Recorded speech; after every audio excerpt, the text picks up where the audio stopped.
Imagine a place where nothing rushes, where even decisions take their time to settle into the earth. Even when everything is still, the mind keeps moving softly restless, like wind brushing old stone. Tonight, imagine something slower. Imagine a place where nothing rushes, where even decisions take their time to settle into the earth. A place where mistakes are not erased, only gently layered over, until they become part of the landscape. Let your breathing soften.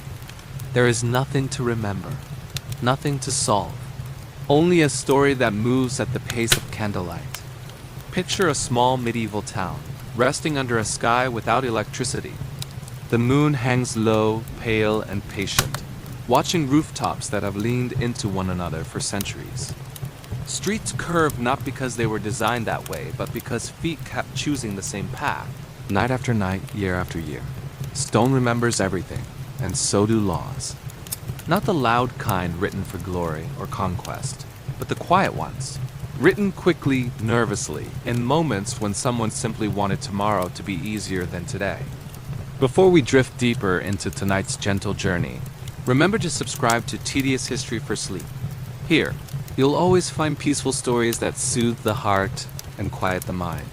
Where are you listening from tonight? Leave a comment. Your presence adds warmth to this quiet corner of the night. Now, let us continue. In this town, long ago, bread mattered more than gold. Not because it was sacred, but because it was necessary. Bread was breakfast, lunch, and sometimes the only promise of dinner. It was held in calloused hands, broken slowly, shared without ceremony. And when bread became scarce, when harvests failed or grain grew thin, fear arrived quietly, slipping between the wooden beams of every home. It was during one of those uncertain seasons that someone, somewhere, decided to write a law. Not a grand law, not a thoughtful one, a temporary one.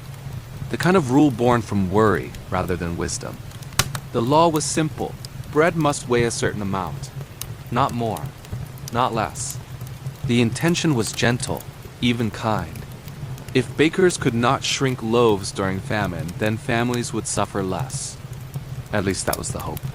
No one imagined the law would last, certainly not 6 centuries. But history has a way of falling asleep on decisions that were meant to be undone later.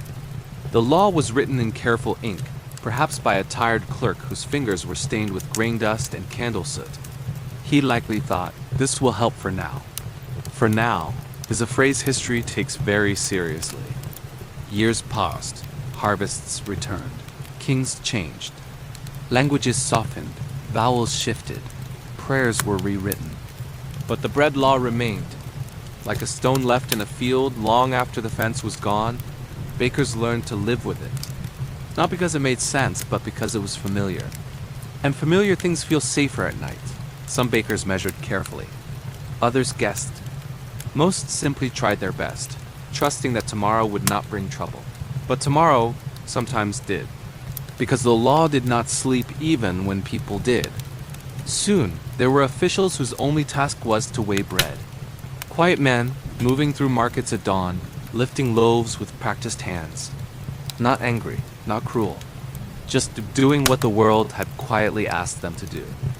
They were called bread inspectors, a real profession. One that existed only because no one ever returned to erase a temporary sentence from a fading page. If a loaf was too light, there were consequences. Not dramatic ones, not always. Sometimes a fine, sometimes public embarrassment, sometimes worse. But tonight, we do not linger on punishment. We linger on the stillness around it, on the way the market sounded at that hour. The soft murmur of voices, the creak of wooden stalls, the gentle thud of bread placed on scales that had been balanced thousands of times before. The inspector would nod or frown or say nothing at all, and life would continue. What is curious and quietly comforting is that no one set out to create something absurd. No one intended to build a system that outlived wars, plagues, and entire dynasties. They were simply tired people trying to survive a difficult season. And somehow their solution learned how to stay. If you've ever kept something longer than you meant to, a habit, a worry, An old rule you placed on yourself. You already understand medieval Europe better than you think. The mind likes what is already there. Change requires energy. Keeping things as they are requires only sleep. As the town settles into night, imagine a baker closing his shop. He sweeps the floor, dust rising slowly in the lantern light. Tomorrow he will bake again. Not because the law demands it, but because people will wake up hungry. The bread law rests quietly beside him, unspoken, unquestioned. And outside, the moon watches everything with the same expression it has always worn. In the next part of our journey, we will walk deeper into this world of quiet persistence, where temporary solutions became traditions, and no one remembered the moment they stopped asking why. For now, let your thoughts loosen their grip. There is nothing you need to carry forward. The story will remember itself. Morning arrives in the medieval town without urgency. There is no alarm, no sudden call to action. Just a gradual brightening of stone walls and timber frames as daylight finds its way through narrow streets. The town wakes the way a body does, slowly, instinctively, without instruction. Somewhere, a bell rings. Not loudly, not to command. Just enough to let people know that the day has decided to begin. The bell has been ringing for generations. No one remembers who first pulled the rope or why the sound was chosen. It simply works, and so it remains. Below the bell tower, the market begins to gather itself. Stalls are unfolded. Wood scrapes softly against wood. Cloth awnings stretch and sigh as they catch the air. Baskets appear, filled with apples dulled by travel, roots dusted with earth, and loaves of bread round, pale, familiar. Bread always looks the same here. Not because imagination is lacking, but because sameness is comforting. People like knowing what their hands will find. A woman reaches for a loaf without thinking. Her fingers already understand its weight. She does not weigh it. She does not question it. Trust is built from repetition. Nearby, a bread inspector stands quietly. He does not announce himself. There is no uniform to speak of, only a small scale hanging from his belt, polished smooth by years of use. He waits. The inspector is not feared, not really. He is part of the market, like the smell of grain or the sound of coins touching. When he lifts a loaf, he does so gently. This is not a hunt, it is a ritual. The scale dips, balances, settles. Most loaves pass without comment. A nod, a step back. Life moves forward. What is remarkable is how little anyone thinks about the rule itself. No one debates its fairness in the early light. No one argues whether it still serves a purpose. It has crossed an invisible line from decision into tradition. And traditions are rarely questioned, especially in the morning. As the day unfolds, the town breathes in small, predictable rhythms. Animals pass through streets too narrow to avoid them. Hooves tap against stone, bells softly chiming not just on livestock, but sometimes on children stitched loosely to their clothing so parents can hear where they wander. Sound becomes a kind of map. You always know where things are, even when you do not look. Inside a nearby tavern, the floor is covered with straw. Not new straw, not old straw. Just straw. Layer upon layer, pressed flat by years of boots, spills, and quiet conversations. No one cleans it away completely. Why would they? It has always been this way. Each new layer is a small promise that tomorrow will be similar to today. The tavern keeper does not remember when the straw began to stay. Only that removing it once seemed unnecessary, and then, eventually, unthinkable. Temporary solutions, when repeated, develop roots. They do not ask permission. They simply remain. Outside, the road curves gently past the tavern, bending where puddles once formed, where carts learned to avoid mud, where footsteps agreed without discussion that this was the better way. Roads are not designed here. They are remembered. And so it is with rules. The bread law continues, not because anyone insists, but because no one stops. There is a quiet kindness in this if you look at it gently. A recognition that life is already difficult enough without constant revision. People are tired. They are busy surviving, loving, losing, hoping. To rewrite the world takes energy few can spare. And so, instead, they live within it. If you listen closely, you might notice how this world hums rather than shouts. No one rushes. Time stretches loose and forgiving.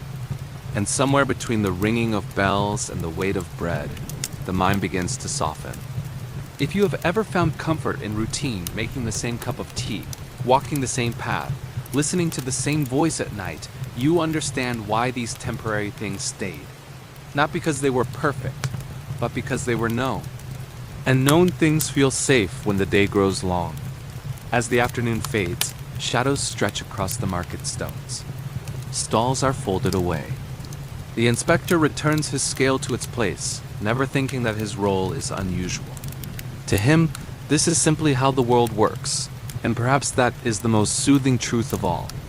That much of history was not shaped by grand plans, but by small choices repeated until they became invisible. In the next part of our journey, we will follow one of those invisible threads a little further into debts that outlived the people who made them, and promises written so softly they never faded. For now, let your shoulders rest. There is no need to remember every detail. The story will carry you, just as it always has. As evening settles over the town, the light changes its tone. Daylight does not disappear here, it withdraws politely. It slips behind chimneys, folds itself into doorways, and leaves behind a glow that feels remembered rather than seen. This is the hour when stories grow quieter. Inside the tavern, a fire breathes softly, not roaring. Just enough to remind the room that warmth still exists. People arrive without hurry. They know where to sit. They always do. A man takes a mug from the counter, its handle worn smooth by hands that are no longer alive. He does not think about who held it first. He only knows that it fits his grip. The tavern keeper pours ale carefully. Not because the liquid is precious, but because spilling has consequences that linger. Here, nothing ever truly disappears, especially not debts. Long ago, perhaps on a night much like this one, someone drank more than they could pay for. Not recklessly, not with intention. Just a few extra mugs, offered during conversation, during laughter, during a moment when tomorrow felt far away. The tavern keeper, kind or tired or both, said, "Pay me later." Later is another phrase history holds onto tightly. The name was written down, a small mark beside it. Nothing dramatic. Just ink on a page that would be folded, stored, and forgotten. Or so it seemed. Years passed. The man who drank the ale grew older. His hair thinned. His steps slowed. Eventually, he stopped coming altogether. But the mark remained. When his son came to the tavern years later, the keeper glanced at the ledger. Same name, a familiar curve of letters. The debt was small, almost symbolic. But symbols matter. Your father owed 6 gallons, the keeper said, not unkindly. The son blinked, confused, then nodded. Of course he did, because arguing would require energy. And energy is precious, and so the debt passed hands. Not like a burden, more like an heirloom no one asked for. By the time the grandson heard the story, it had softened into routine. This is simply something our family has always owed. No one questioned the fairness. No one traced the origin back to that warm night of laughter and borrowed time. The debt did not grow. It did not punish. It just stayed like a chair no one moves because it has always been there. If you listen closely, you can hear how gently these things attach themselves to life. They do not arrive shouting. They do not announce importance. They wait, and waiting is powerful. Around the tavern, conversation drifts like smoke. Someone speaks of weather. Someone else of roads too muddy to bother fixing.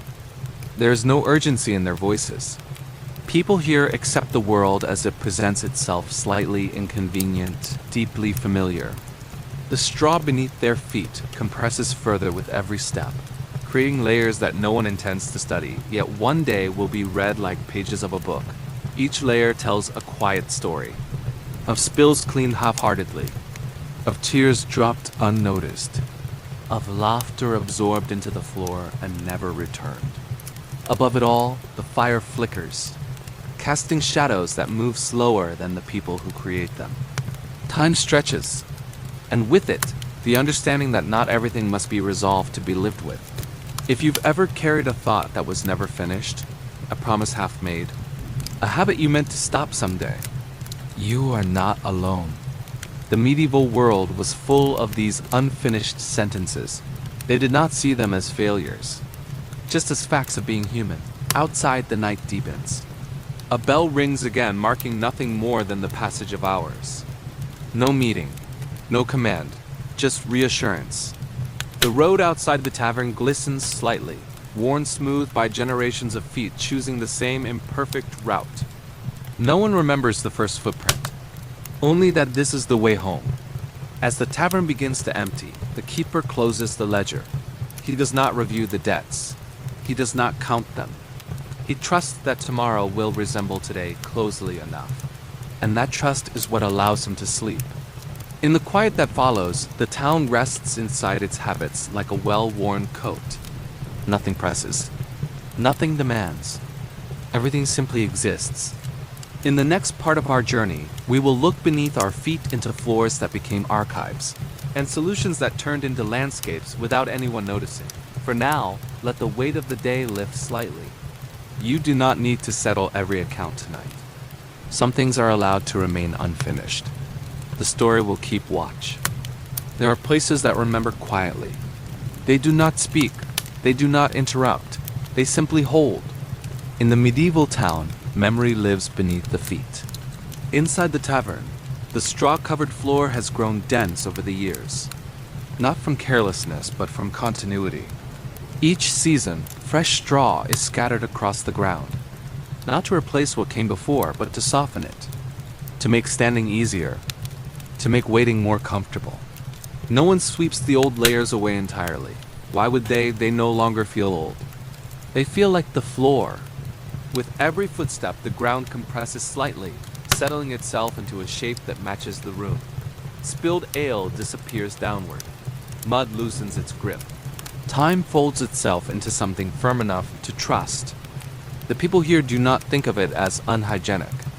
They think of it as normal. And normal, when shared by everyone, rarely feels wrong. If you were to kneel down very gently and press your palm into the straw, you would feel warmth lingering there. Not heat, just the echo of bodies that stood and talked and rested in the space long before tonight. The floor has learned the rhythm of human presence. It knows where people gather most often, where conversations pause, where laughter once spilled out and sank quietly between fibers. No one planned this. No one said, "Let us build a record of ourselves beneath our feet."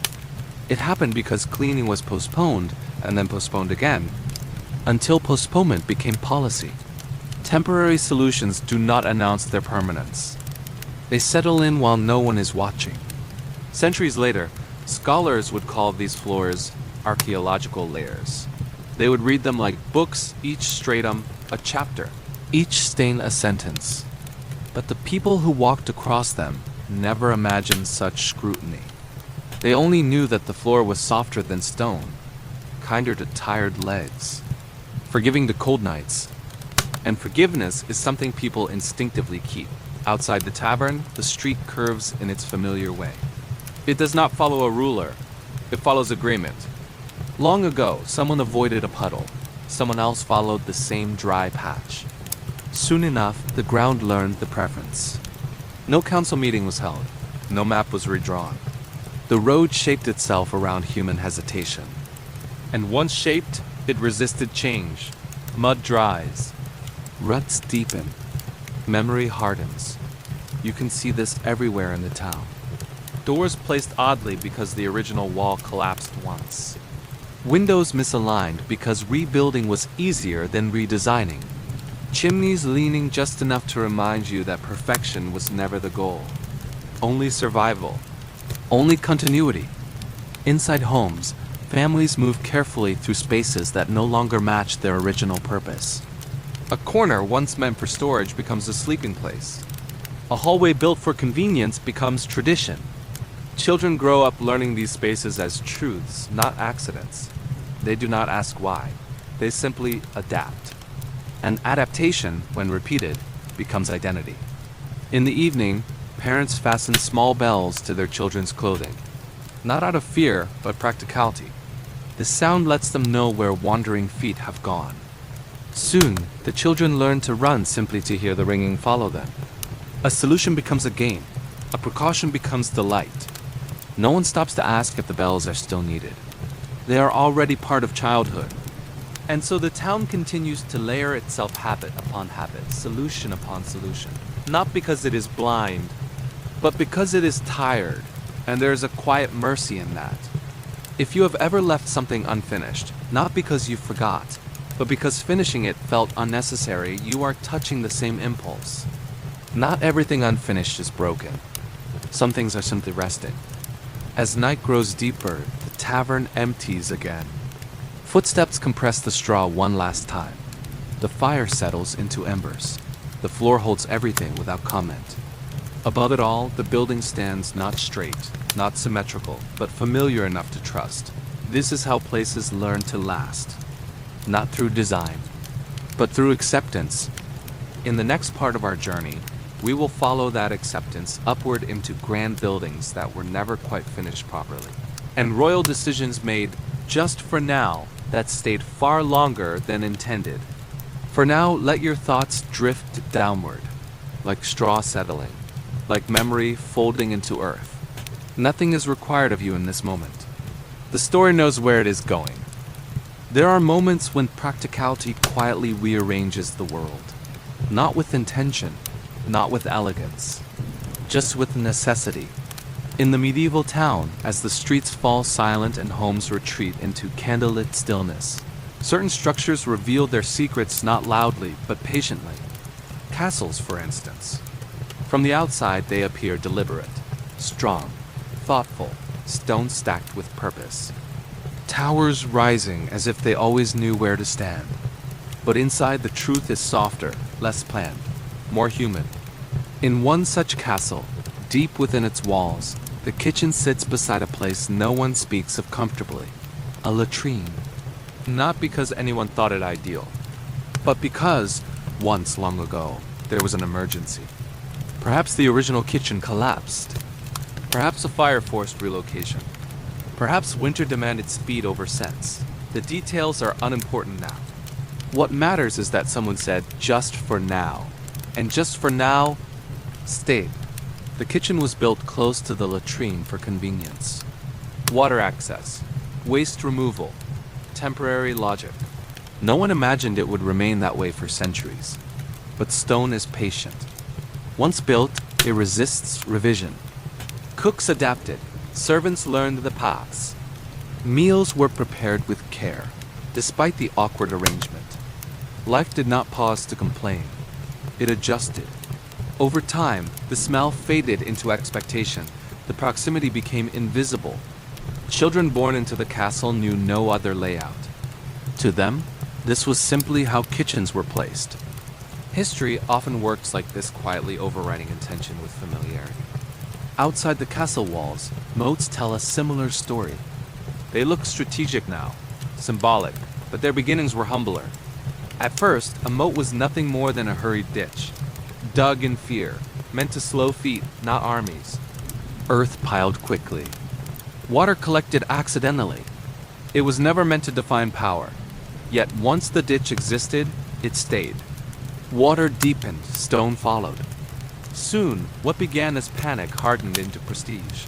Visitors admired the reflection of walls in still water. They spoke of strength. No one remembered the shaking hands that first held the shovel. And no one thought to fill the moat back in, because now, it looked intentional. This is how meaning is layered onto accident, and how accidents are forgiven by time. Inside homes, this same pattern repeats in smaller ways. A table placed against the wall to save space remains there forever. A doorway blocked during repairs becomes a storage nook. A ladder meant for temporary access turns into a permanent staircase. People adapt first, then forget, then defend. If you were to ask why something is the way it is, the answer is often simple, because it has always been this way. And that answer, though unsatisfying, is deeply comforting. It removes responsibility. It allows rest. As the night deepens, the castle grows quiet. In the kitchen, embers fade beneath ash. The walls hold the warmth of the day. Nearby, the quiet corner exists as it always has, unremarked, accepted. Stone does not judge proximity. It only remembers placement. If you have ever accepted something inconvenient simply because changing it felt harder than living with it, you are sharing a moment with the past. Not out of laziness, out of conservation. Energy is precious. The medieval world understood this instinctively. They did not waste effort correcting what no longer caused pain, even if it once did. Outside, the moat reflects the moon without commentary. Still water, still walls. Fear has transformed into beauty, and beauty rarely invites questions. Somewhere in the castle, a guard shifts his weight. He does not think about why he stands where he does, only that this is his place. The bell tolls softly, marking time without instruction, and the world remains arranged as it was left. In the next part of our journey, we will look at names, those small labels meant for convenience that grew roots deep enough to follow families across centuries.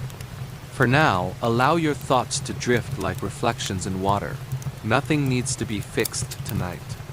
Some things are allowed to stay exactly where they are.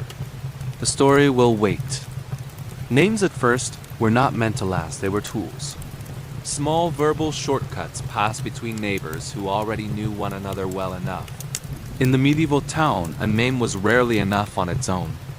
There were too many Johns, too many Margarets, too many Williams moving through the same narrow streets. So people added something gentle, something practical. John by the river, Margaret with the red hair, William who works the mill. These were not identities. They were directions. No one imagined they would be inherited. On a quiet morning, inside a small stone building that smelled faintly of dust and ink, a clerk dipped his quill into a shallow pot. He was tired. His back ached.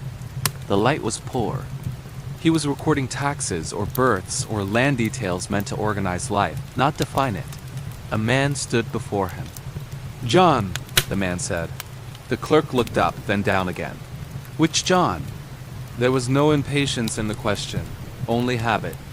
"John," the man repeated, then added softly. "The one with the crooked nose." The clerk paused, then wrote it down. John Crooked Nose. Not as an insult, not as a judgment, simply as clarification. Ink touched parchment. The page accepted it without protest. That was all it took. John went home. The clerk moved on. Neither of them thought about it again.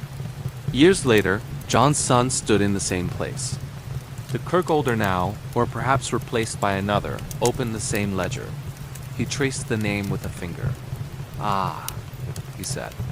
"Crooked Nose," the son nodded. It sounded strange, but familiar. He had heard it before, and so the name passed on. Not because anyone chose it, but because it was already there. History loves what is already written. Over time, the meaning softened. No one looked at the son's face for the trait. No one cared whether the nose was straight or bent. The word had detached itself from the body. It no longer described. It simply identified. Across the town, similar things happened. Occupations became surnames. Miller, Smith, Baker. Places became identities. Hill, brook, field. Even moments of humor or impatience were preserved. Short, long, brown. These were not meant to define generations. They were meant to help one tired clerk finish his work before dusk. But ink is patient. And paper remembers more faithfully than people do. Children grew into adults carrying names that told stories no one could recall fully. Why were they called that? No one knew. Only that it had always been so. And familiarity once again took the place of intention. There is something quietly tender about this. That so much of who we are is shaped by moments of convenience rather than design. No grand ceremony, no dramatic decision, just a quill moving because it needed to. If you have ever been labeled in a way that followed you longer than expected, a role, a habit, a version of yourself created in passing, you understand this inheritance. It was never meant to be heavy, but weight accumulates. As night falls over the town, households gather close. Candles burn low. Voices soften. Names are spoken gently now, stripped of origin, filled instead with affection. Parents call children by surnames without thinking. The words feel warm in the mouth. They belong. No one wonders if they were once accidental. Accidents, when repeated, become truths. And truths, when lived with long enough, become invisible. Outside, the bell marks another hour. Not to instruct, only to reassure. Time continues. The ledger remains closed for the night. Inside it, names rest quietly. No longer descriptions, no longer jokes, no longer shortcuts. They have become anchors. In the next part of our journey, we will gather these quiet truths together: laws, debts, floors, kitchens, names, and gently step back to see what they form when viewed from a distance. For now, let your own name rest lightly on you. You do not need to explain it. You do not need to justify it. Tonight, it is simply a sound that belongs to you. The story continues to breathe softly in the dark.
The mind relaxes when it does not have to decide, and relaxation is a form of survival.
What demands effort fades. This is not failure. It is the quiet negotiation between humanity and time. As the night stretches on, The road beyond the town disappears into darkness, but not uncertainty. It has been walked enough to know where it leads. You do not need to see it clearly to trust it. If your own life carries paths you never meant to follow for this long, let that be gentle knowledge rather than judgment. You are not behind. You are simply walking on something that learned your footsteps. In the next part of our journey, we will gather all these quiet, temporary things together and step back far enough to see the shape they make when viewed as a whole. For now, let your breathing slow. There is no destination you must reach tonight. The road knows how to hold you. There comes a moment quiet, almost unnoticeable when curiosity loosens its grip. Not because answers have been found, but because the questions no longer feel necessary. In the medieval town, that moment arrived gradually. No single generation decided to stop asking why the bread was weighed, why the road curved, why names carried echoes of long-forgotten traits. The questions simply thinned. They drifted away like mist in morning light. Life was already full of planting and waiting, of repairing and resting, of caring for those who could not carry themselves. Why reopen decisions that no longer hurt? Why disturb arrangements that had learned to hold everyone gently enough? And so the world settled. The bread law remained not as authority, but as background. It existed the way gravity does, unseen, unchallenged. Children grew up knowing the weight of a loaf before they knew its price. Their hands learned it instinctively. No explanation required. This is how knowledge becomes instinct, by staying long enough to bypass thought. In the castle, servants moved through hallways shaped by compromise. They did not complain about kitchens near quiet corners. They had adapted. Adaptation, after all, is a form of peace. Moats were no longer symbols of fear. They reflected sunlight. Held fish. They were beautiful now. Beauty forgives origins. In the tavern, debts continued to be remembered. Not because they mattered deeply, but because they had always been remembered. And remembering is easier than revising. The straw floor thickened imperceptibly. No one noticed when it crossed the threshold from mess to memory. It simply became ground. Names passed gently from mouth to mouth, losing their edges. Crooked noses straightened. Hair changed color. The names stayed. They no longer described. They belonged. All of this created a world that felt stable, not because it was carefully maintained, but because it was rarely disturbed. The medieval mind understood something modern life often forgets. Stability does not always come from improvement. Sometimes it comes from agreement to let things be. As night deepens again, the town rests within this agreement. No one lies awake planning reform. No one drafts new systems by candlelight. The future will arrive on its own. For now, sleep is more urgent. If you listen closely, you can feel how this collective rest settles into the stones. The town exhales. And in that exhale, time slows. This is not stagnation. It is conservation. A way of carrying limited strength across many years. If you have ever felt relief in accepting something as good enough, not perfect, not ideal, but workable, you have shared this instinct. The medieval world was built by people who understood limits. They did not chase endless optimization. They sought continuity. And continuity, once achieved, was protected quietly. The bell rings once more. Not to signal change. Only to reassure those who are half asleep that the world is still there. That nothing has slipped. That tomorrow will resemble today closely enough. And that resemblance is comforting. As the moon moves slowly across the sky, shadows shift across roofs that have been repaired many times, but never redesigned. Each repair honored what came before it, not out of reverence, out of habit. And habit, when shared, becomes culture. In the next part of our journey, we will gently step back even further to see how all these temporary things, layered together, form something unexpectedly enduring. For now, let your thoughts rest in this moment where questions have softened. You do not need answers tonight. You do not need to understand everything you carry. Some things stay with us simply because they arrived during moments when we were too busy living to let them go. and that too is human. The story is still awake. You may rest. Seen from a distance, the medieval town looks intentional. Its walls form a rough circle. Its towers rise where they seem to belong. Its roads appear to lead exactly where they should. But this sense of order is an illusion, soft, comforting, and incomplete, because nothing here was built all at once. The town did not emerge from a plan. It emerged from accumulation, from choices made when no one was thinking about the future, only the present moment, the coming winter, the next meal. And yet, when all those moments settled together, they shaped something enduring. The bread law, the debts, the floors, the kitchens, the names, the roads. Each one was small, each one temporary, and each one, left alone long enough, became part of the town's skeleton. No single generation decided, this is who we will be. They simply lived, and living, repeated often enough, becomes structure. At night, when the town is quiet and even the bells have gone still, this structure becomes visible not to the eye, but to the feeling. You can sense how little effort is required to exist here. Everything already knows where it belongs. The baker wakes before dawn, not because the law compels him, but because the rhythm does. The inspector arrives, not because he questions the rule, but because the day expects him. The tavern keeper opens the ledger without resentment. The debt is small. It has lost its sting. The straw floor yields softly beneath familiar feet. No one thinks about removing it. Removing it would change the sound of the room, change the way people stand, change the memory of the place. And memory matters more than cleanliness. In the castle, servants move through passages shaped by long-ago urgency. They do not complain. Complaining would require imagining an alternative. And alternatives are tiring. Names are spoken that once meant something else entirely. No one remembers what. The names have done their job. They have endured. Outside, the roads curve in the same forgiving way they always have. They ask nothing of travelers except trust, and travelers give it freely. Because the road has never betrayed them. What is remarkable is not that these things stayed. It is that no one felt the need to justify them. In this world, justification is a luxury. Energy is spent where it matters most. Warmth, food, care. Everything else is allowed to remain imperfect. This creates a quiet kind of stability, not rigid, not flawless, but gentle.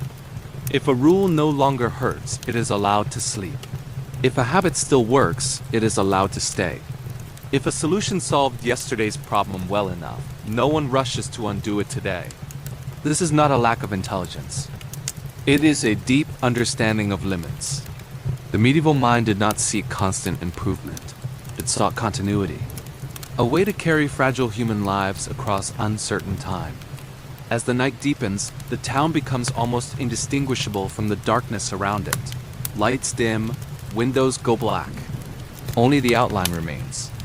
A shape built from moments no one thought were important enough to record. Yet here they are recorded in stone, in habit, in silence. If you step back far enough, you can see how all the temporary things lean against one another. The bread law supports the market. The market supports the tavern. The tavern supports the road. The road supports the town. Remove one, and the shape shifts, so no one removes them. Not out of fear, out of care.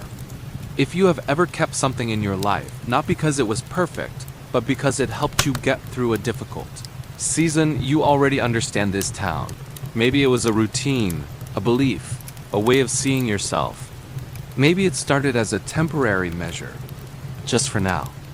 And then, quietly it stayed. Not because you forgot to change it, but because it no longer asked to be changed. The medieval world did not hurry toward answers. It rested inside questions until the questions grew tired. And when the questions fell silent, life continued peacefully. As the moon reaches its highest point, the town breathes as one body. No one is awake trying to improve it. No one is awake worrying about its logic. The world is allowed to be exactly as it is, and in that allowance there is rest. In the final part of our journey, We will let this understanding settle completely, returning gently to the present, carrying with us the quiet truth that not everything meant to be temporary needs to be removed. Some things are allowed to become home. For now, let the shape of this world hold you. There is nothing left to figure out tonight. Everything important has already found its place. The night no longer feels separate from the town. It has become part of it. Stone and shadow blend together now, edges softened, details forgiven by darkness. The medieval town rests the way a long-lived body does, familiar with its own weight, unafraid of stillness. Nothing stirs urgently. Nothing asks to be changed. And in this quiet, something gentle becomes clear. All the temporary things we have followed, the bread law, the debts, the floors, the kitchens, the names, the roads were never mistakes. They were pauses. Moments where humanity chose rest over revision. The bread law still exists somewhere in parchment and memory, but tonight it has no authority. It sleeps. Not abolished, not corrected, simply outgrown by time. It once mattered deeply. It protected people when hunger loomed close. Then hunger moved on, and the law stayed behind, not as control, but as echo. A reminder that care often begins as urgency and ends as habit. The market is dark now. Stalls folded, scales resting. No inspector weighs bread in moonlight. The town trusts itself again. Trust is what remains when rules loosen their grip. In the tavern, the fire has gone cold. The straw floor holds the warmth of countless evenings, compressed into something solid enough to stand on. If someone were to dig beneath it layer by layer, they would uncover spilled ale, dust, laughter, and time. No one does. Because some records are meant to remain buried, not hidden, just respected. The ledger rests closed on the counter. Names written inside it no longer feel like obligations. They feel like lineage. The debt passed through generations has lost its edge. It has become a story more than a burden. And stories weigh less than numbers. In the castle, kitchens remain where they were hastily placed. Servants know the paths by heart. Walls have learned their footsteps. Nothing here is ideal. Everything here is known. And known things allow the mind to rest. Outside, the moat reflects the sky without memory of fear. It holds moonlight now, not enemies. It has been forgiven by time. The roads curve gently through darkness, carrying no urgency. They do not demand direction. They simply accept movement. The road has learned that people will follow what feels kindest to tired feet, and it has shaped itself accordingly. Names drift through sleep, spoken softly by parents checking on children, whispered by lovers half awake, remembered by the elderly without attachment to origin. The names no longer describe, they accompany, and that may be their greatest purpose. Stepping back farther now, you can see the full shape of the town. It was not built by visionaries. It was shaped by people who postponed decisions because survival mattered more than perfection. People who chose familiarity over improvement. People who allowed the world to stay imperfect if it meant staying gentle. This is not failure. This is endurance. If history were a voice, it would not shout lessons. It would murmur reassurance. It would say, you do not need to fix everything tonight. You do not need to understand everything you carry. You do not need to erase every temporary thing that stayed longer than expected. Some things remain because they helped you once. And that is reason enough. The medieval world did not fear incompleteness. It lived inside it. And because of that, it slept deeply. As the night reaches its quietest hour, the town becomes almost weightless. Time loosens its hold. The past no longer presses forward. The future does not intrude. There is only now, only breath, only the gentle understanding that life does not need to be optimized to be meaningful. If tonight's story reminded you of a beautiful memory one you had almost forgotten, feel free to share it below.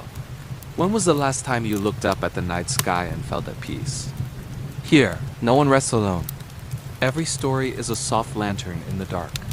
If this story brought you calm, leave a gentle comment for yourself. And don't forget to subscribe for more peaceful nighttime journeys with tedious history for sleep. Now let the town fade gently from view. Let the roads disappear into darkness they trust. Let the temporary things sleep where they are. You have nothing left to carry, nothing left to solve. Only rest, only quiet, only the kindness of time, finally moving slowly enough to match your breath. Good night.